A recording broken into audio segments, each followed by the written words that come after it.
अब देखो, अब हम बात करेंगे एक्सपेक्टेड ऑब्सोलिसेंस की। ठीक है, ऑब्सोलिसेंस मतलब नो लॉन्गर यूजफुल, हमारे यूजफुल का अब नहीं है। क्यों?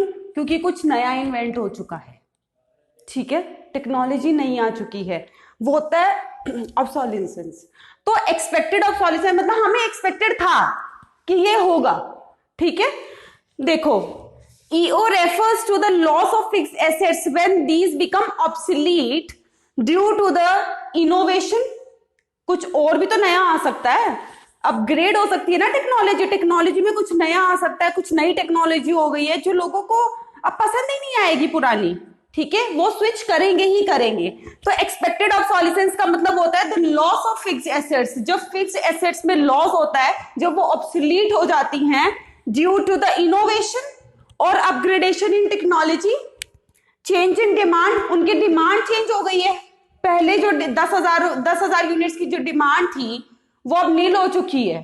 ठीक है, for example black and white TV होते थे ना, ठीक है, एकदम से टेक्नोलॉजी आ गई, रंगीन टीवी आ गए, आए ना टीवी। ठीक है, उसके बाद क्या हुआ? कौन लेगा ब्लैक एंड व्हाइट को? कोई भी नहीं लेगा, सारे रंगीन टीवी पे ही जाएंगे ना। ठीक है, फिर उसके बाद क्या हुआ? एलईडीज आ गई। किसी के घर में टीवी देखा है वो डब्बे वाला? अब नहीं ना, सबके घर में अच्छी अच्छी एलईडीज लगी होती हैं।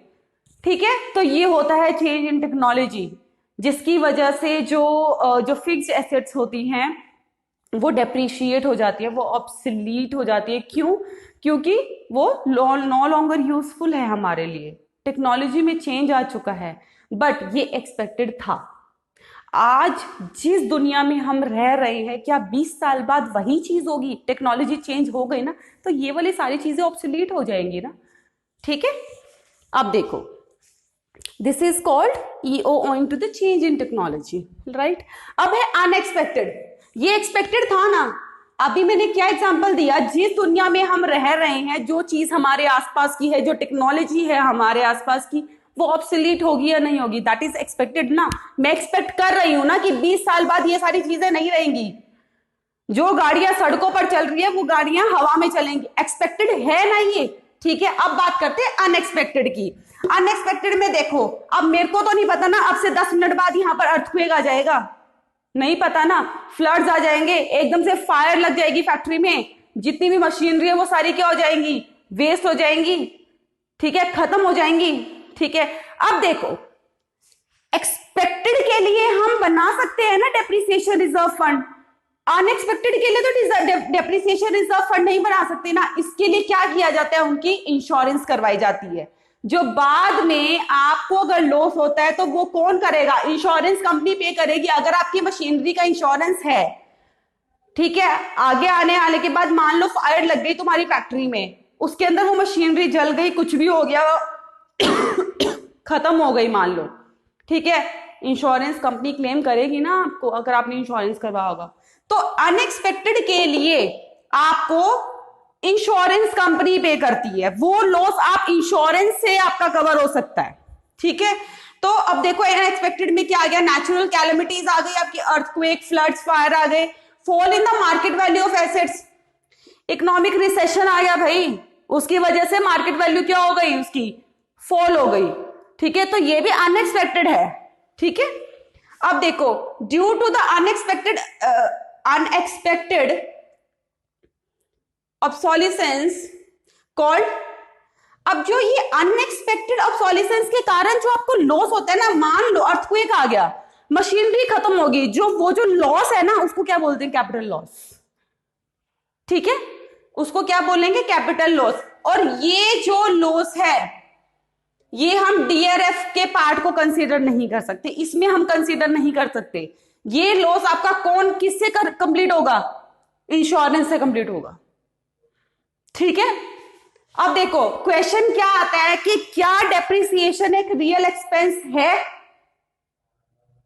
है या नहीं? नहीं, ये एक रियल एक्सपेंस नहीं है। Depreciation is not actual expenditure, it is just an accounting concept. ये एक अकाउंटिंग कॉन्सेप्ट है, ये एक्चुअल एक्सपेंडिचर नहीं है आपका। No real expenditure is incurred, still depreciation is recorded. कोई रियल एक्सपेंडिचर नहीं मानते हम डेप्रिसिएशन को, बट फिर भी डेप्रिसिएशन को रिकॉर्ड किया जाता है। अब देखो, मान लो ग्रॉस इन्वेस्टमेंट आपकी 1,50,000 रुपए है। अब आप डेप्रिसिएशन लगाओगे कि 20,000 रुपए का डेप्रिसिएशन है, तो नेट इन्वेस्टमेंट आपकी क्या आ गई? 1,30,000। ठीक है, अब देखो ये जो 20,000 है ये एक अकाउंटिंग एक्सपेंस है, ये रियल एक्सपेंस नहीं है। क्या ये रियल एक्सपेंस है? नहीं है ना। मोबाइल फोन लाते हो, 50,000 रुपए का मोबाइल फोन लाते हो, एक साल बाद वो 30 का बिकता है, वो जो 20,000 रुपए, क्या वो आपका रियल एक्सपेंडिचर है? नहीं। ठीक है। अब देखो, हम नेट इन्वेस्टमेंट को निकालने के लिए हम ग्रोस इन्वेस्टमेंट से डेप्रिसिएशन को माइनस क्यों करते हैं? बहुत बार क्वेश्चन में, पेपर में क्वेश्चन पूछा जाता है। हम नेट इन्वेस्टमेंट को निकालने के लिए ग्रोस इन्वेस्टमेंट में से डेप्रिसिएशन को माइनस क्यों करते हैं? अब देखो ग्रोस इन्वेस्टमेट क्या है कि आपका टोटल अमाउंट स्पेंड, क्या आपने टोटल जितना भी किया था किसी भी फिक्स्ड एसेट्स पे, और नेट इन्वेस्टमेंट क्या होता है कि actual amount spend on it to increase in production. आपने अपनी प्रोडक्शन को इंक्रीज करने के लिए एक्चुअल अमाउंट कितनी स्पेंड की है। अब देखो, in an economy there are thousands of enterprises purchasing capital goods। हमारे इकोनॉमी में कितनी थाउजेंड फैक्ट्रीज और कंपनीज हैं जो कैपिटल गुड्स को परचेज करती हैं। क्लियर? ठीक है। अब कुछ तो परचेज करेंगी प्रोडक्शन इंक्रीज करने के लिए, ठीक है, कुछ करेंगी फिक्स एसेट्स को रिप्लेस करने के लिए कि हमारी फिक्स एसेट्स खराब हो चुकी है और हमें उसको रिप्लेस करना है। तो अब देखो, ये जो अमाउंट स्पेंड की गई है for replacing fixed assets is more or less equal to the depreciation. जो अमाउंट स्पेंड की गई है फिक्स्ड एसेट्स को रिप्लेस करने के लिए, ये इक्वल टू डेप्रिसिएशन होती है recorded by an all enterprises. इसीलिए नेट इन्वेस्टमेंट में को निकालने के लिए ग्रॉस इन्वेस्टमेंट्स में से डिप्रिसिएशन माइनस किया जाता है। नहीं समझ में आया? देखो, जो अमाउंट स्पेंड की गई है, मान लो किसी कंपनी ने अमाउंट स्पेंड की है फिक्स एसेट्स को रिप्लेस करने के लिए। मान लो कोई मशीनरी है, एबीसी कंपनी ने उस मशीनरी को रिप्लेस करने के लिए अमाउंट स्पेंड की है, उसे नहीं लेनी है। ठीक है। अब ये जो डेप्रिसिएशन रिकॉर्ड किया था उसने मशीनरी के लिए कि -10,000 डेप्रिसिएशन, फिर -10,000 डेप्रिसिएशन, ये उतनी ही वैल्यू लग जाती है फिर बाद में जब आप मशीनरी खरीदते हो। इसलिए नेट इन्वेस्टमेंट को निकालने के लिए ग्रॉस इन्वेस्टमेंट में से डेप्रिसिएशन माइनस करना पड़ता है। जब इसकी वैल्यू तब पता चलती है जब हम फिक्स्ड एसेट्स को रिप्लेस करते हैं किसी नई मशीनरी के साथ, क्योंकि उस टाइम उसके ऊपर पैसे लगते हैं, तभी आप डेप्रिसिएशन माइनस कर रहे हो ना। ठीक है, समझ में आ गया?